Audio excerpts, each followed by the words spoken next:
చెప్పు భిక్షు. Scene, good news. ఏంటి? మీ రంగారామయ్య ఆచూకీ తెలిసిందా? నన్నెందుకు కలవాలనుకున్నావో తెలుసుకోవచ్చా? మీరు వెళ్తున్న మార్గం మంచిది కాదు అని చెప్పడానికే వచ్చాను.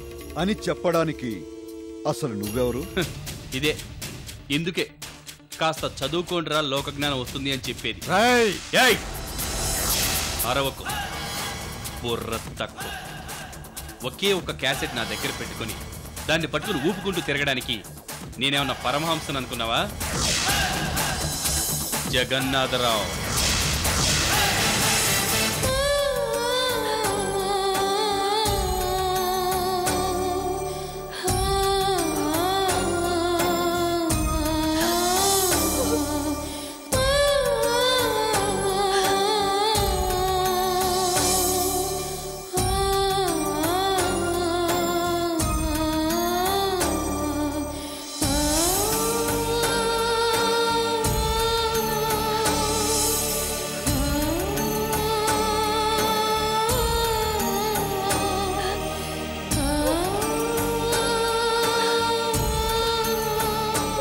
కలవాల్ని ఫోన్ చేసావెందుకు?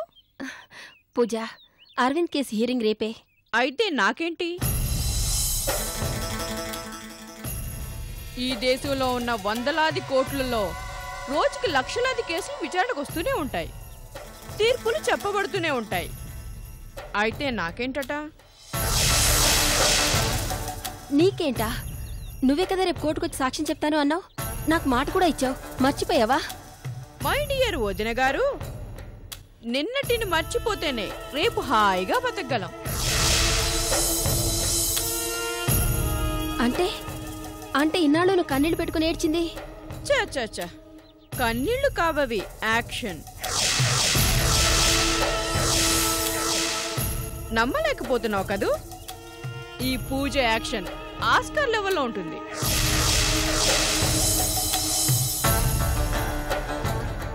ఇన్నాళ్ళు మారిపోయినట్టుగా నటించావా?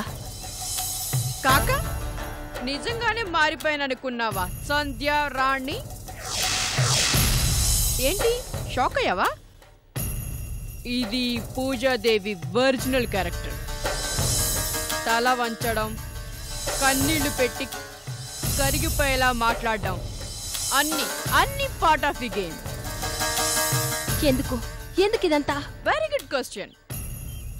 నీ ప్రశ్నకు సమాధానం డీటెయిల్డ్ గా చెప్తాను, పేషెన్స్ తో విను. అవినాష్ నమ్మి నేను ఒంటరిగా బాంబే వెళ్ళటం తప్పే. ఆ తప్పు తెలుసుకునేలాగా లక్కీగా నువ్వు నన్ను ఫాలో చేస్తూ వచ్చి లాస్ట్ మినిట్ లో సేవ్ చేశావు. ఆ క్షణంలోనే అనుకున్నాను, ఈ రహస్యం బయటపడకుండా ఉండాలంటే నేను మారిపోయినట్టు నటించాలి అని. అవినాష్ ఫోటోలు చూపించి బ్లాక్మెయిల్ చేస్తున్నప్పుడే డిసైడ్ అయ్యాను, ఆ ఫోటోలు ఎలాగైనా నువ్వే సాధించి పెడతావని. అవినాష్ నుంచి నన్ను సేవ్ చేయిపోయి అరవింద్ ఎవరినా షూట్ చేసినా నువ్వు నా పేరు బయట పెట్టకుండా ఉన్నప్పుడే అనుకున్నాను, నేను టోటల్ గా ప్రాబ్లంలోంచి బయటపడినట్టే అని. నౌ అవినాష్ మళ్ళీ జైలుకెళ్ళాడు. ఆ ఫోటోసు నెగటివ్స్ నీ కళ్ళ ముందే ఖాళీ బూడిదైపోయాయి. సో ఇప్పుడు నువ్వు జరిగింది చెప్పినా ఎవ్వరూ నమ్మరు. కాబట్టి ఈ పూజ కోర్టుకి రాదు, సాక్ష్యం చెప్పదు. అంటే ఆ ఫోటోలో నెగిటివ్ల కోసం ఇన్నాళ్ళు నాతో స్నేహం నటించాను, కన్నీళ్లు పెట్టుకున్నాను, కరిగిపోయేలా చేశాను. ఫైనల్ గా అనుకున్నది సాధించాను. ఓకే, అదంతా ఓకే. రేపు నువ్వు జరిగింది కోర్టులో చెప్తేనే అరవింద్ నిర్దోషిగా విడుదలవుతాడు అంటావు. అది జరిగితే నాకేంటి, జరగకపోతే నాకేంటి? విశ్వాసం అనే మాటకి నీ డిక్షనరీలో చోటే లేదా? కుక్కని కాదు కదా. మంచితనం అనే మాటకి నీకు అర్థమే తెలియదు కదా. మనిషిని కదా. చా, నీలాంటి అవకాశవాది ఈ ప్రపంచంలోనే ఉండదు. Yes, that is Pooja the great. అవకాశాలనే నిచ్చెన మెట్లుగా చేసుకొని పైకి రావడం ఈ పూజాదేవి బలం. అవకాశాలనే ఆయుధాలుగా చేసుకొని విజయాలు సాధించడం ఈ పూజాదేవి బలహీనత. కన్నీళ్లని, సెంటిమెంట్లని కాలికి చెప్పుల్లా చేసుకొని సమస్యల సముద్రాన్ని దాటే అవకాశాన్ని సృష్టించుకోవడం ఈ పూజాదేవి స్పెషాలిటీ. టోటల్గా నేను ప్లస్ నేను ప్లస్ నేను ఈజ్ ఈక్వల్ టు నేను. నేను నా కోసమే బ్రతుకుతాను, నా కోసమే చస్తాను. ఎవ్వరికి ఏమీ కాను, ఏమీ చేయను. బాయ్.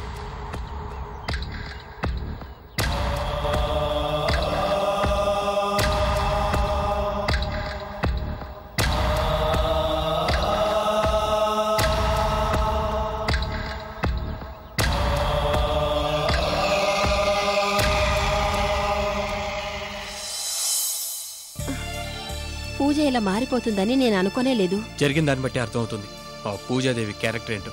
అవసరం తీరాక ఎంత హెల్ప్ చేసినా నీతో నా నోటికొచ్చినట్టు మాట్లాడిందంటే తను అసలు మనిషే కాదు. అయినా తప్పంతా నీదే సంజ. ఆ పూజ కోర్టుకొచ్చి సాక్ష్యం చెప్పిన తర్వాతే ఆ ఫొటోస్ నెగిటివ్స్ ఇస్తానని చెప్పుండాల్సింది. తనేం పరాయిది కాదు కదా అని నువ్వు అనుకుంటాను. ఆ పూజ అనుకోవడం లేదు కదా. జరిగిన దాన్ని బట్టి అర్థమవుతుంది తనంత స్వార్థపరురాలు. నా మాట విని ఆ జరిగిందంతా తన భర్తకి చెప్పేసే. వద్దు, అలా చేస్తే వాళ్ళ కాపురంలో తగాదాలొస్తాయి. అలా రాకూడదనే. నీ కాపురాన్ని నాశనం చేసుకుంటావా? నీ భర్త నిష్కారణంగా జైల్లో శిక్ష అనుభవిస్తుంటే సహించగలవా? భరించగలవా? చెప్పు. అలా జరగకూడదంటే నువ్వే నాకు హెల్ప్ చేయాలి. అరవింద్ కేసు విచారణ రేపే, బహుశా జడ్జిమెంట్ కూడా రేపే రావచ్చు.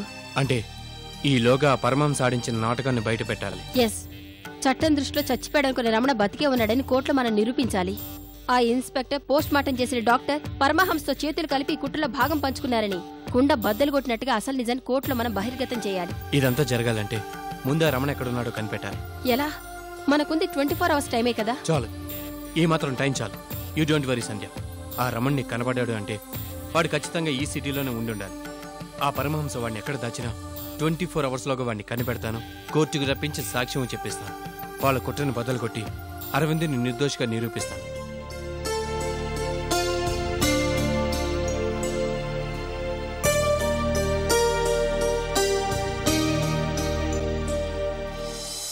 ఆ ఆత్మారాం దగ్గర మెకానిక్ షెడ్ జాగాని కొన్నవాడెవడు? ఎక్కడి నుంచి వచ్చాడు? పేరు జేఆర్ జగన్నాథరావు. ఎక్కడి నుంచి వచ్చాడో తెలియదు గానీ నాకు తెలిసి 10 సంవత్సరాలుగా ఈ సిటీలో లేడు. ఎక్కడి నుంచో బతకడానికి వచ్చిన వాడికి ఈ పరమహంసను ఢీకొనేంత దమ్మెక్కడది? బతకాలనే ఆశ లేదా? పెళ్ళాం పిల్లల మీద ప్రేమ లేదా? మొత్తం ఎంక్వైరీ చేయించిన సార్. ఆ జేఆర్కి ఎవరూ లేరట. రోషం పౌరుషం ఎక్కువట. పట్టిన పంతం వదలడట. జేఆర్ సార్, ఇప్పుడు మనం ఆలోచించాల్సింది జేఆర్ గురించి కాదు, రేపు విచారణకు రానున్న అరవింద్ గారి కేసు గురించి. సార్, మీరు నా వెనుకున్నారని ధైర్యంతో పోస్ట్ మార్టం రిపోర్ట్ మార్చేశాను. ఓ అనాథ శవాన్ని రమణ శవంగా సర్టిఫై చేశాను. పొరపాటున మ్యాటర్ బయటపడితే... డాక్టరు, నువ్వేం వరీ అవ్వకు. ఈ పరమహంస తలుచుకుంటే బతికున్న వాళ్ళు శవాలవుతారు. సమాధుల్లో ఉన్న శవాలు లేచి బోన్లో నిలబడి సాక్ష్యాలు చెప్తాయి. అదే జరగకూడదు సార్. మనం చచ్చిపోయాడు నాటకం ఆడించిన రమణ ఎట్టి పరిస్థితుల్లోనూ కోర్టు తీర్పు వచ్చే వరకు బయటికి రాకూడదు, ఎవరి కంటికి కనిపించకూడదు. ఇదిగో లాయరు, రుక్సానా బాంబే వెళ్ళిందని ఆ రమణగాడిని జాగ్రత్తగా దాచిపెట్టే డ్యూటీని మన యాదవ్ కొప్ప చెప్పాను. యాదవ్ కోటలో ఉంటే కాలాపాని జైల్లో ఉన్నట్టే సార్. బయటికి వెళ్లే సమస్య లేదు సార్. మరి నా సంగతి? నీ సంగతే కాదు, నాకు సహాయం చేసిన ఎవ్వరిని మర్చిపోను. రాయ్, ఇదిగో చావని వాడిని చచ్చాడని ఎఫ్ఐఆర్ రాసి ఆ అరవింద్ని కేసులో ఇరికించినందుకు నీకు, ఆ చచ్చిన వాడు అరవింద్ షూట్ చేసిన బుల్లెట్తోనే ప్రాణాలు వదిలాడని పోస్ట్ మార్టం రిపోర్టును మార్చినందుకు నీకు, కేసులో తీర్పు వచ్చేదాకా కోటలాంటి నీ గూట్లో ఆ రమణను దాచిపెట్టినందుకు నీకు, అలనాటి సావిత్రి తన భర్త ప్రాణాల కోసం యమధర్మరాజుతోనే పోట్లాడి సాధించిందేమో కానీ ఆ లాయర్ సంధ్యారాన్ని గొంతు నరాలు తెగేలా వాదించినా ఈ కేసులోంచి అరవిందను నిర్దోషిగా నిరూపించలేదు. ఉరికంబం నుంచి తన భర్తని కాపాడుకోలేదు. కరెక్ట్ సార్, మీరు చెప్పింది 100% కరెక్ట్. ఐపీసీలు సిపిసిలు కింద నుంచి పైకి, పైనుంచి కిందకి పరిశీలించినా ఈసారి ఆ సంజ మీ ముందు చిత్తు కాక తప్పదు. ప్రతిసారి తానే గెలుస్తానని తెగ గర్వపడే ఆ సంజకి ఈ దెబ్బ కోలుకోలేని దెబ్బ కావాలి సార్. కోలుకోలేని దెబ్బ కాదు, సర్వస్వం కోల్పోయే దెబ్బ కావాలి. ఏ కోర్టులో అయితే విజయ గర్వంతో తల ఎత్తుకొని ఈ పరమహంసను ఛాలెంజ్ చేసిందో అదే కోర్టులో, అదే న్యాయదేవత ముందు, అదే ధర్మశాస్త్రం సాక్షిగా తన కళ్ళ ముందే జడ్జిమెంట్ వినిపిస్తుంటే, తన భర్తకి ఉరిశిక్ష విధించారని తెలుస్తుంటే ఆ సంధ్యారాణి కళ్ళ వెంట కన్నీళ్లు కాదు, నెత్తురు తారలా ప్రవహించాలి. ఈ పరమహంసని ఢీకొంటే పర్వతాలైన నుగ్గు నుగ్గు అయిపోతాయని గ్రహించాలి. రాణి మంచినీళ్ళి.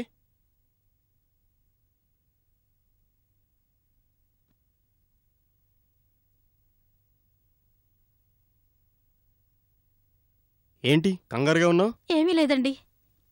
చెమటలు పట్టిని ఏమైంది? ఏమీ లేదండి.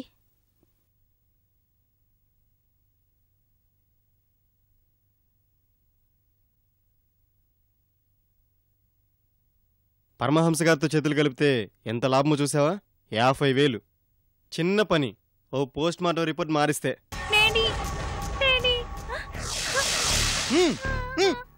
ఏయ్, ఎవరు మీరు? ఏంటి దౌర్జన్యం? నా కూతురు నేను చేయకండి. అయితే చెప్పు, పరమహంస నీకు ఈ డబ్బు ఎందుకు ఇచ్చాడు? పోస్ట్ మార్టం రిపోర్ట్ మారిస్తే. అలా షార్ట్ కట్ లో చెప్తే మాకేం అర్థం అవుతుంది? కాస్త డీటెయిల్డ్ గా చెప్పు. చెప్తాను. నా కూతురు నేను చేయొద్దు.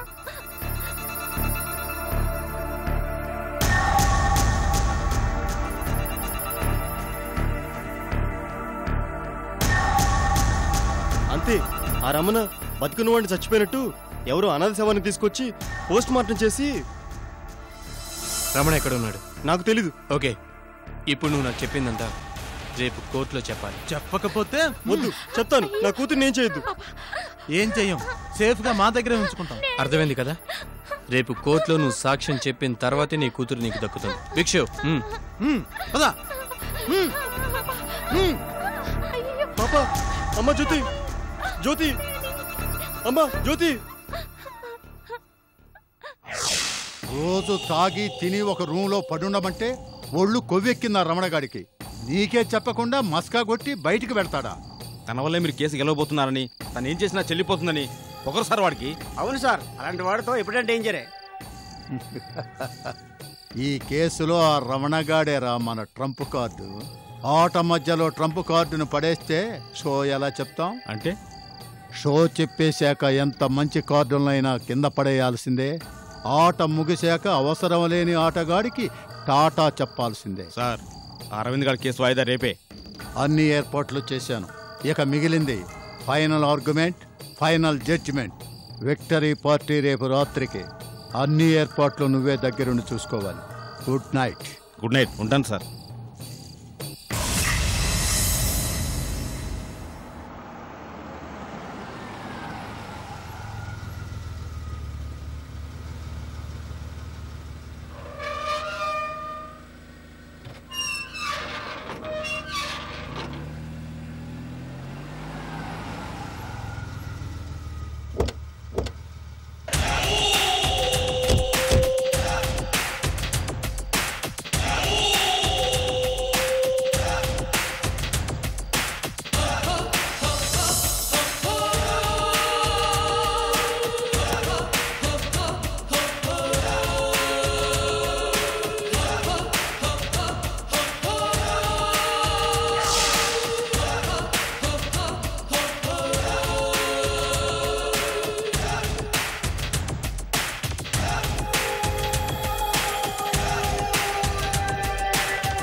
ఎలా ఉంది రమణ? అంతా ఓకేనా? నాకు కావాల్సింది కావాలంటే బయటికి వెళ్ళాలి. నువ్వు బయటికి వెళ్ళాల్సిన అవసరం ఏం లేదు, అన్నీ ఇక్కడికే వస్తాయి. థ్యాంక్స్. రోజు తిని తాగి వీడికి బాగా ఎక్కినట్టుంది. ఇస్తా. యాదవ్, మన ఇద్దరం కలిసి డాన్స్ చేద్దాం రా. నువ్వు తాగు, నేను మళ్ళా వస్తా.